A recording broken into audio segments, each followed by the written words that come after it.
dia, a paz do Senhor Jesus, para você que está ouvindo esse áudio, início de semana, para a honra e glória do Senhor Jesus, que seja uma semana abençoada, uma semana repleta de boas notícias, as más notícias, que a gente não retenha isso na nossa mente, principalmente quem gosta de assistir jornal, aquele jornal de meio-dia que passa muita notícia ruim, né, que a gente venha se afastar ou não deixar isso frutificar na nossa mente, o medo, o desespero, a insegurança, o medo da violência, enfim, né? Tantas coisas, porque essas coisas negativas dão mais ibope, né? Ou fofoca também, enfim, que a gente tenha uma semana leve.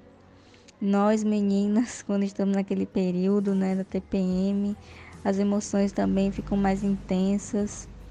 Então, que a gente venha ter mais domínio próprio de nossas emoções. Não é tentando também controlar, que a gente não consegue, tem coisa que a gente não consegue controlar, mas é buscar ser cada vez serena, cada vez doce e sempre ouvir mais ou esperar mais antes de falar, antes de dizer algo que a gente possa se arrepender. E mesmo que aconteça coisas, né, que a gente não quer, que a gente não gostaria de ter feito, né, devido a uma falha nossa, que a gente não tenha esse sentimento de autopunição, né, de autocobrança, que a gente tenha a consciência que nós somos seres humanos, nós estamos aqui para aprender, que a nossa caminhada com Jesus é assim, uma hora a gente tropeça, outra hora a gente acaba se distraindo também. E é assim, né, que a gente sempre creia que está tudo bem, né? Deus está no controle. O importante é que a gente consegue identificar, né, as nossas falhas e que poderia melhorar, não através das críticas das pessoas, né? Porque tem pessoas que fazem críticas construtivas, mas tem outras que apenas derramam as suas mágoas, as suas inseguranças, o seu orgulho em cima de nós. Então que a gente venha melhorar através da observação dos resultados de nossas escolhas. Né? Será que aquilo que a gente fez, o que a gente escolheu fazer, teve um bom resultado? Se não, como é que eu posso melhorar? Como é que eu posso fazer para não se repetir da mesma forma? Né? É isso que a gente vai crescendo. O Espírito vai nos dando maturidade para a gente viver uma vida cada vez mais plena, uma vida cada vez melhor, sem ligar para o que as pessoas vão pensar. Não ligar para o que as pessoas vão pensar não é ser uma pessoa inconsequente, né? Mas sempre ter a consciência, né, do que nós estamos fazendo, dependendo do que as pessoas pensam. E seguir em frente com Jesus. Amém? Então a gente vai dar continuidade à nossa leitura do livro de Romanos. A gente vai ler o capítulo 6, dando continuidade, né, o que ele vem falando sobre a lei, pecado, escravidão. E vamos lá, né? E eu disse, né, que ia melhorar o né. Vou melhorando aos poucos. Então, vamos lá. Capítulo 6, Romanos, diz assim: Que diremos, pois? Permaneceremos no pecado para que seja a graça mais abundante? De modo nenhum. Como viveremos ainda no pecado, nós os que para ele morremos? Ou porventura ignorais que todos nós que fomos batizados em Cristo Jesus, fomos batizados na sua morte? Fomos, pois, sepultados com ele na morte pelo batismo, para que, como Cristo foi ressuscitado entre os mortos, pela glória do Pai, assim também andemos nós em novidade de vida. Porque se fomos unidos com ele na semelhança de sua morte, certamente o seremos também na semelhança da sua ressurreição. Sabendo isto, que foi crucificado com ele o nosso velho homem, para que o corpo do pecado seja destruído e não sirvamos o pecado como escravos. Porquanto quem morreu está justificado do pecado. Ora, se já morremos com Cristo, cremos que também com ele viveremos, sabedores de que, havendo Cristo ressuscitado entre os mortos, já não morre, a morte já não tem domínio sobre ele. Pois quanto a ter morrido, de uma vez para sempre morreu para o pecado. Mas quanto a viver, vive para Deus.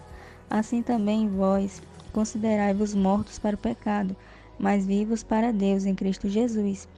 Não reine, portanto, o pecado em vosso corpo mortal, de maneira que obedeçais às suas paixões, nem ofereçais cada um os membros do seu corpo ao pecado, como instrumentos de iniquidade, mas oferecei-vos a Deus como ressurretos entre os mortos, e os vossos membros a Deus como instrumentos de justiça. Porque o pecado não terá domínio sobre vós, pois não estáis debaixo da lei, e sim da graça. Então aqui diz, né, que nós agora vivemos em novidade de vida. Então cada dia que o Senhor nos dá é um dia novo para nós, né? Uma novidade para nós. E que a gente venha cultivar isso, da gente viver o dia de hoje, o dia do agora. A gente tem que agradecer pelo que aconteceu no passado, no nosso ontem, porque a gente não tem mais como voltar atrás, né? Então, se a gente fez coisas boas, a gente tem que agradecer ao Senhor. Se aconteceu coisas ruins, que a gente obtenha a experiência, o testemunho, e agradecer também pela misericórdia de Deus na nossa vida. Nós temos chegado no hoje, que a gente venha ser gratos pelo hoje, que a gente venha se permitir estar bem no dia de hoje, né? Se permitir sentir o amor de Deus, o perdão de Deus, o renovo do Senhor e cultivar a esperança do amanhã, né? Então nós vemos aqui que nós, em Cristo Jesus, nós morrimos, né, para o mal, para o pecado, e com ele também ressurgimos através do batismo. O Senhor, ele também foi batizado, né, representando também isso, a novidade de vida, e depois ele mesmo concretizou o que o batismo significa, né, que é realmente morrer, né, para si mesmo e viver para Jesus, né, viver em Cristo Jesus. Então que a gente venha, por mais que a gente seja falhos, né, por mais lutas que a gente viva, por mais coisas, pecados, né, que a gente esteja lutando para vencer, é que a gente continue sempre buscando viver essa novidade de vida, não sendo escravo mais da carne, né, das paixões da carne, mas que a gente venha viver uma vida satisfatória, plena na presença do Senhor. E uma vida satisfatória, plena na presença do Senhor, é uma vida de propósito. O mundo ele oferece muitas fontes de prazer, muitas fontes de que a gente pode adquirir aí os hormônios, né, da felicidade, a dopamina. Então existem muitas sugestões que o mundo nos oferece para que a gente seja feliz. Mas uma vida verdadeiramente feliz é uma vida em que você vive um propósito, né? Até mesmo para as nossas distrações, porque não tem como a gente viver uma vida totalmente séria. Chega um momento que você está cansado, você quer se distrair, você que é casado ou tem um namorado, né? Quer passar um tempo juntos, né? Assistindo um filme, brincando, fazendo alguma coisa, passeando, um esporte. Mas tudo isso tem que ter um propósito, não é somente fazer por fazer, né? Mas é para ter ali um momento de comunhão, de conexão, né? De se conhecer melhor, né? De estar ali presente, né? De estar ali oferecendo o seu carinho. Então tudo tem que ter um propósito, não é só por fazer, né? E o mundo, ele oferece muitas alternativas de fazer por fazer. E aí quando a pessoa faz e se dá conta, né? Porque geralmente são alternativas que não são por meios que não são tão legais, né? Tem meios que também são legais, mas não edificam, porque não tem um propósito. Então nós temos sempre que saber o que nós queremos na nossa vida, né? Nós queremos ter uma família, nós queremos ter o nosso lar. Não é querer ter uma casa, né? Não é ter uma casa luxuosa, né? Cheia de coisas, de decoração bonita, mas é ter um lar harmonioso na presença do Senhor, né? Então, a vida com Jesus, a novidade de vida com Deus é essa, né? Nós temos uma vida com propósito, né? Não é casar só para ter relação sexual, né? é casar para ter, para sermos exemplo, né, da primeira instituição que o Senhor criou, que foi a família, né, mostrar ao mundo que é possível ser feliz, o marido e a mulher, ter um casamento duradouro, crescer, né, mutuamente juntos, amadurecendo juntos, né, exercendo o perdão, exercendo a paciência, exercendo os frutos do Espírito.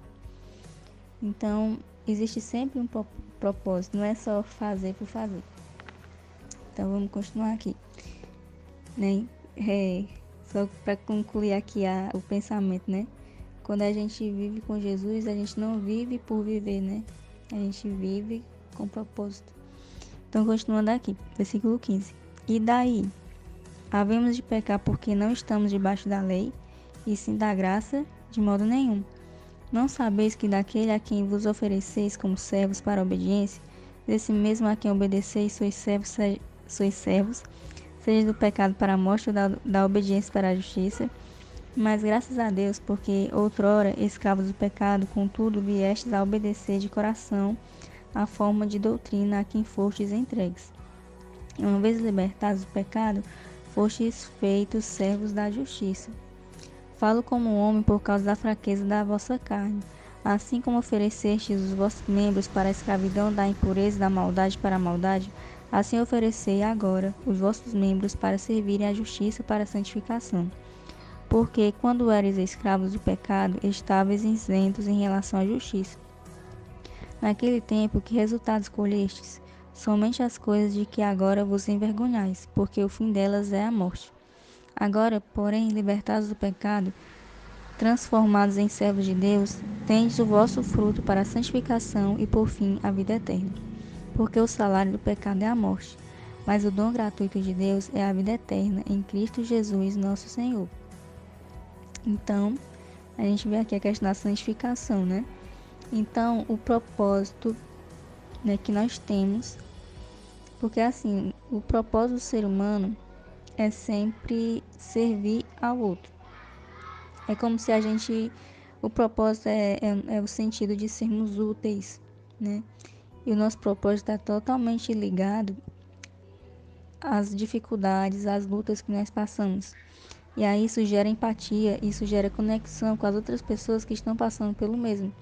Então a gente acaba se tornando alguém em que pode ajudar outras pessoas. E isso é o propósito, é o sentido do propósito. E o sentido do propósito, outro sentido do propósito, né? Ou digamos que a consequência do propósito é a santificação. É quando a gente vive uma vida de propósito, por consequência, a gente acaba se santificando no Senhor. Porque a gente acaba exercendo o Espírito, né? Porque o Senhor nos colocou a essência, né? Que é o nosso Espírito. Então nós acabamos exercendo a nossa essência. E nós acabamos sendo casa, morada do Espírito Santo de Deus. E a partir do momento, né? A partir do tempo em que a gente escolhe viver uma vida de propósito, o Espírito Santo ele vai morando na nossa vida e a gente vai santificando de forma automática ou por consequência. Então, quando a gente vive assim, né, na presença do Senhor, querendo ou não, né, a nossa alma vai santificando, a nossa vida vai santificando e a gente vai trazendo essa presença do Senhor para a vida das outras pessoas, né? Então, é isso, né? A vida com Jesus, o morrer, né, em Cristo e o nascer em Cristo, né? É isso. Viver uma vida de propósito, santificando-se, né, amando a si mesma, reconhecendo o amor de Deus, vivendo na graça do Senhor e tendo uma vida plena na presença do Senhor. Uma vida feliz, uma vida alegre, independente de como esteja a situação financeira, independente de como esteja a saúde, independente de como esteja o mundo ao redor, né?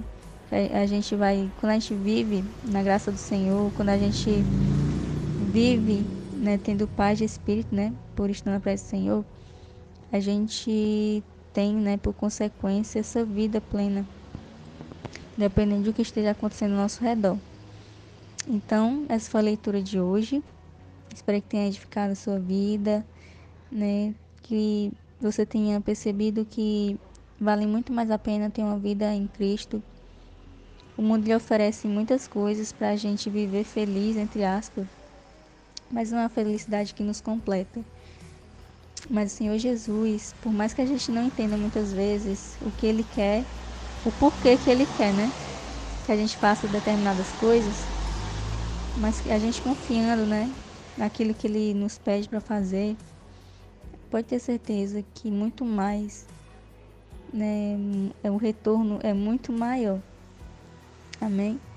Então Deus abençoe muito a sua vida e qualquer dúvida, comentário, pode deixar aí nos comentários ou no grupo.